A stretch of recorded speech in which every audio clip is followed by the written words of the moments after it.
ত্রয়োদশ জাতীয় সংসদ নির্বাচন ও গণভোটকে সামনে রেখে রাজধানী ঢাকা থেকে দেশের দক্ষিণ পশ্চিমাঞ্চলের মানুষ ঘরে ফিরছেন। উৎসব মুখর পরিবেশে ভোট দেওয়ার প্রত্যাশায় উপচে পড়া ভিড় লক্ষ্য করা গেছে রাজবাড়ীর দৌলদিয়া নৌরুটে।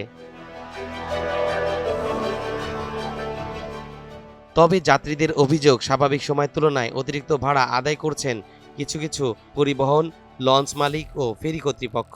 আপনাদের আসলে ভাড়া অতিরিক্ত নিছে।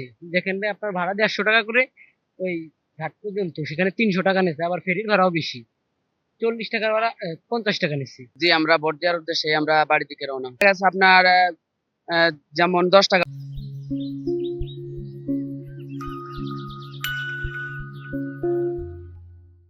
ভাড়া, সেখানে ২০ টাকা বেশি বা ৫০ টাকা বেশি, এভাবে ভাড়া নিতেছে সব জায়গায় বেশি করে। ভোগান্তি গাড়ি ভাড়া বেশি লাগছে, ১০০ টাকার গাড়ি ভাড়া ৩০০ টাকা লাগছে। অতিরিক্ত যাত্রী বোঝাই করে লঞ্চ পারাপার করায় নিরাপত্তা ঝুঁকির আশঙ্কাও দেখা দিয়েছে। তবে সব উপেক্ষা করে প্রিয়জনদের সাথে দেখা ও ভোট দিতে গ্রামের পথে ফিরছেন মানুষ। আবার থেকে কুষ্টিয়া যাব। এখানে যাচ্ছি মূলত ভোট দেওয়ার জন্য, যেহেতু গণতন্ত্র ফিরে আসছে।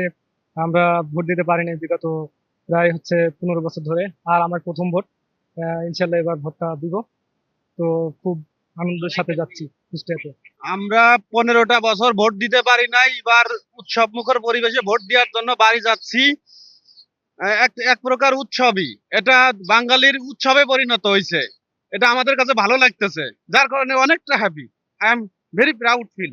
যানজট, অপেক্ষা আর ভাড়ার ঝামেলা সবকিছুর পরেও ভোট দিতে ঘরে ফেরা মানুষের মুখে ছিল আনন্দ আর উৎসবের আমেজ।